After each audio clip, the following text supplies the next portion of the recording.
Hey everybody, it's Marie Haynes here with another episode of Search News you can use. So this will keep you up to date with everything that you need to know that Google did or that happened in the search industry in the last couple of weeks. We're going to start off with something pretty exciting. We are hopefully soon going to move to a weekly newsletter. We've been doing it every 2 weeks, and that's something that we've had a lot of feedback from most of you guys saying that you'd like us to do it on a weekly basis. So there are a few things that have to happen internally for that to happen, but within the next few months, we should have a weekly newsletter for you.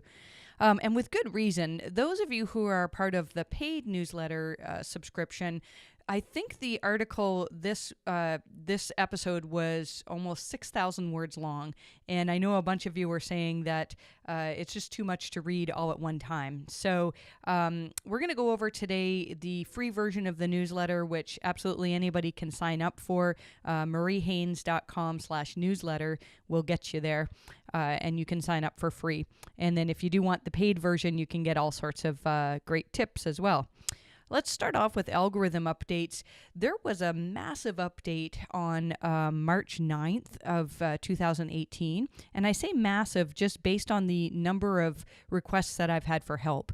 So usually when there is an algorithm update, a core quality update, it's not uncommon for me to get a few emails of people who are trying to figure out why their site dropped. And with this one, I was inundated with emails, and my team and I are working to help quite a few sites. It seems like this is just a general overall site quality update. At SMX West last week, Nathan Johns from Google actually confirmed that the algorithm update started rolling out on March 7th. Glenn Gabe noted that he saw some sites that were affected March 8th, and all of the sites that I saw affected, as well as Joy Hawkins, confirmed that with me. They had drops that started March 9th. This is fairly common that a lot of these sites had some type of movement on March 3rd. I don't know if Google was testing something at this point or, maybe that was a minor tweak. And then March 9th, we saw sites that had massive increases. A lot of our clients saw good increases. I also got a lot of requests for sites that saw massive decreases. When I first wrote about this algorithm update, I thought that not too many sites saw big decreases, but I was wrong about that. We were contacted with a lot of fairly big names. I almost wonder if this is an exact match domain situation. I can't say that with certainty, but there were a number of sites that you would recognize as single keyword domains that saw big drops.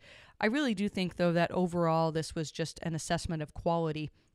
And then there was another tweak March 14th, not as big as the March 9th update. And in some cases, sites that saw gains saw a little bit of a loss, I think, as Google tweaked a few things. But we did have some sites that saw massive increases as well.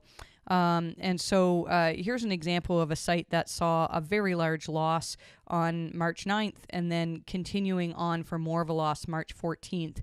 I do feel like there was something also around the 20th, maybe 18th to 20th of March, that I've had some sites where people have reported that they saw gains on the 9th and then they were clawed back on what appeared to be clawed back around the 20th. So I'll report on that in our next newsletter. But for this point, what's important to know is that if you were hit at any point in early March, it's really about site quality. I don't think that this is a link-related update, although links are a component of site quality, so it's certainly possible that they're connected. And my advice, if you've been hit, is to do a site audit. Number one, if there are technical issues that are holding your site back, then that's something that's usually fairly easy to fix. The next thing is to look at your site in the eyes of the Quality Raters guidelines. These guidelines, every SEO should be reading. I've been harping about them for a while now. If you don't want to read the whole 160 pages, if you're a paid member of my newsletter, I actually have a summary that you can use along with a checklist that we use to assess sites in the eyes of the Quality Raters guidelines. The most important thing, in my opinion, is EAT, expertise, authoritativeness, and trust. And you want to do everything you can to show to Google and to your potential customers that that your site is the most authoritative in your area. And if you're not, then it's going to be hard to rank. I almost feel, I don't know if I can say this with complete confidence yet, but I feel like EAT is almost more important than links at this point. And this is based on the number of sites that I've seen that have seen significant drops in conjunction with quality updates. I believe that this all started in early February of 2017. If you were hit at that time, then EAT is an area to look at. And every single core quality update that we've seen since that time really had to do with everything that's written in the quality raters guidelines.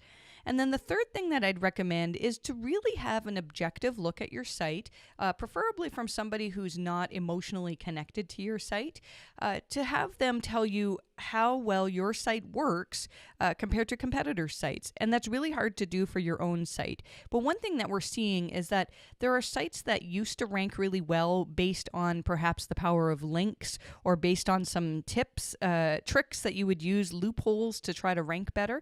And Google's getting better and better at figuring out which sites truly are the highest quality and help people the most. So, if you have been hit, we do have openings for site quality reviews. We have a couple of weeks waiting list, but if you're interested in that, just contact me and we'll see if my team and I can help you with that. This latest talk of algorithm updates brought up an interesting point. So every time there's a quality update, people on Twitter say, well, yeah, Google does 3 to 4 updates a day, so of course there was an update today. And Danny Sullivan from Google confirmed that, yeah, they do updates every day, but there was what happened on March 7th was a broad core algorithm update, and they do that just a few times a year. So those are the things where people like myself and Glenn Gabe and others who monitor sites that have been hit by quality updates, we recognize the dates that there are those drops. This was big news, although it's actually been reverted since I wrote about this. For a while, for a few days, Google was showing just one result for a lot of search queries. So if you searched for the time for a conversion such as US dollars to Canadian dollars or also calculator, you would not see any other results. You'd just see this one result. And so I was actually talking with Danny Sullivan at the SMX conference, and he said, I understand why people are upset about this because it kind of looks like this is the way Google's going. I mean, if you don't have the #1 organic spot or you don't have the featured snippet, are you stuck? Are you going to lose all your organic rankings? He said that this is unlikely to be going in that direction. And what they were finding was that people who did searches like, what time is it in San Jose, they never clicked on the rest of the results. They almost every time were happy with the result that came in the one box. With that said, there was a lot of feedback about this, and Danny had said that they were experimenting to speed up load time, but they said they have enough data and feedback, and so they've stopped the experiment for now. I think it'll come back. I think there's really no reason to have those extra sites there, but we'll see what happens. There's interesting stuff on creating actions for voice search. I haven't looked into this too much. I know that Stone Temple Consulting had some neat things where you could say, okay, Google, ask Stone Temple what a no-followed link is. And then they had created actions that would answer those questions. I can see that being useful for a number of businesses. Important news about Google+. Yes, I know most of you have probably not been to your Google+ page in quite some time. Some people are getting emails saying that their Google+ pages are going to be shut down. I don't believe that this means that your Google My Business profile is being shut down. This is just for Google+. It's probably not a big deal, but something to be aware of. There are some new filter options in Google Search Console to allow you to see a few different things. Again, I haven't played around with this, but it's worth knowing about. This is exciting news. So John Mueller announced, I believe it was at SMX in Munich, that Google they plan to be emailing site owners to let them know once they've been moved to mobile first indexing. And so that's a big thing for some sites. I mean, some sites, Google is saying that they're not moving sites over until they can see that those sites are ready. But still, there's a lot that needs to be done. Even if you're responsive, you really want to make sure, and it's not, don't have time in this message to go through all the things you need to check, but it is kind of exciting to see that Google's actually going to tell us when we've been moved to mobile first. I have not had any clients get that email yet. I think this is something that is going to happen in the future. But there are some sites that are already moved to mobile first indexing. And so briefly, if you are able to check your log files, I wrote about this in a previous newsletter, you should be able to see that 80% of the crawling is done by Googlebot Mobile or possibly Googlebot for smartphones. And that indicates that you've been moved to the mobile first indexing. Just a reminder about mobile interstitials. So an interstitial is where you, as soon as somebody goes to your site on mobile, the entire screen real estate is taken up by an ad or, some type of pop-up of some sort. This is something that can be penalized, and some sites are still getting away with it. It wouldn't surprise me if Google tweaks this further to catch more sites, but just be aware if you're doing that, it's not a good idea. There is no penalty on desktop at this point, but it is something that's annoying to people. So I would not recommend full screen pop-ups as soon as somebody enters the site. I'm a big fan of exit intent pop-ups, and you can do timed pop-ups. There's all sorts of things that you can do, but you really don't want to have a pop-up that appears as soon as people land on your site. Because it's frustrating to people.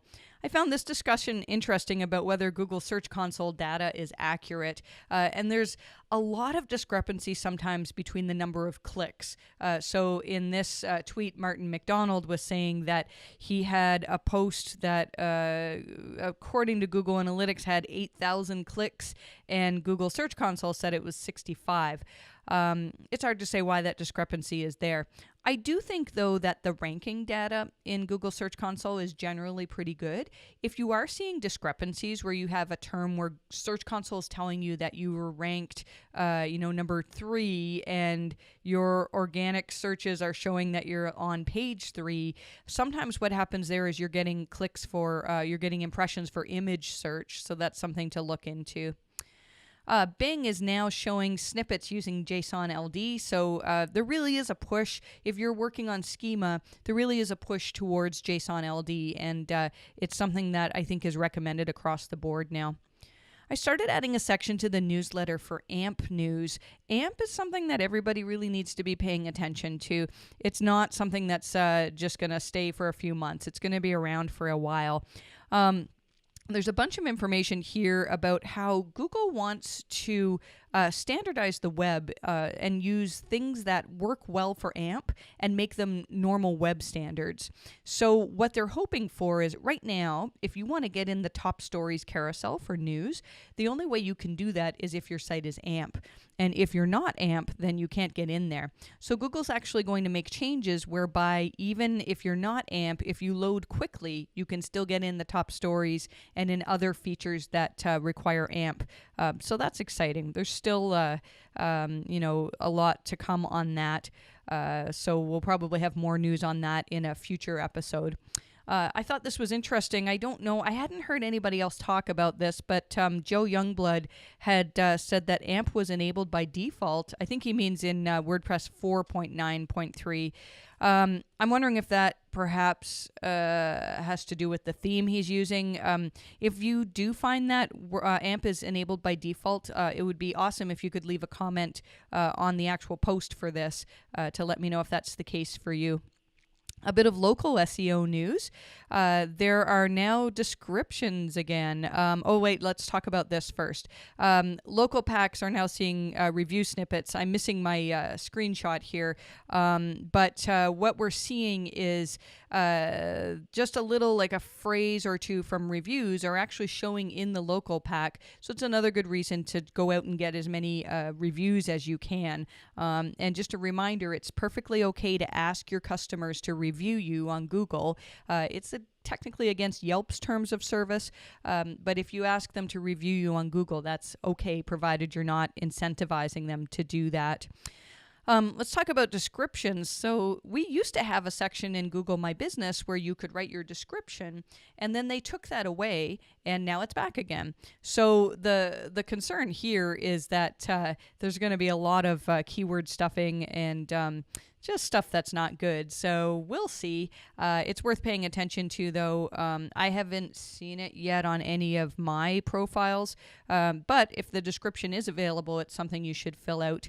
And yeah, put some keywords in there, but don't overdo it. There is a bug. If you're using Google My Business reporting, there is a bug that will cause you to see a drop in actions between March 6th and 12th. I don't pay a lot of attention to the reporting here, but this is something worth knowing about. There's also some information about a new Google My Business dashboard, which I don't have yet. It might be because it hasn't rolled out to Canada yet, but that's something to look at. A bit of information about jobs.